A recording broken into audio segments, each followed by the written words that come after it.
let's go over the blood supply of the rectum. So you have an arteria rectalis superior, arteria rectalis media, and arteria rectalis inferior. The arteria rectalis superior comes from the inferior mesenteric artery. The arteria rectalis media comes from the internal iliac artery. And the arteria rectalis inferior comes from the internal pudendal artery. So superior comes from the inferior mesenteric. All of these are the three eyes. What was the rectum distribution? IMRE, intra, meso, retro, extra. And then what was the it was the perineal flexure, the sacral flexure.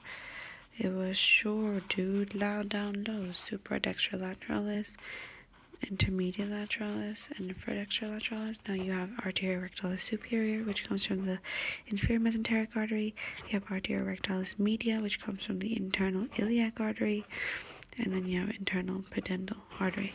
In terms of the blood supply of the large intestine, you have to remember that from the superior mesenteric artery, you have a middle colic, a right colic, and an ileocolic artery.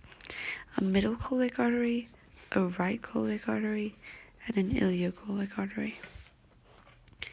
But in terms of those are from the superior mesenteric artery. Middle colic, right colic, ileocolic. And from the inferior mesenteric artery, you have left colic artery, because you didn't get a left one here, you only got a right, sigmoid, and suprarectal, superior rectal artery. In terms of the innervation of the large intestine, it's by the vagus nerve, the cecum, the ascending colon, and the right 2/3 of the transverse colon.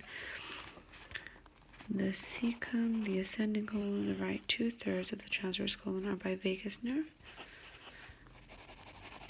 Then the pelvic nerve is the left 1/3 of the transverse colon, the descending colon, the sigmoid colon, and the rectum.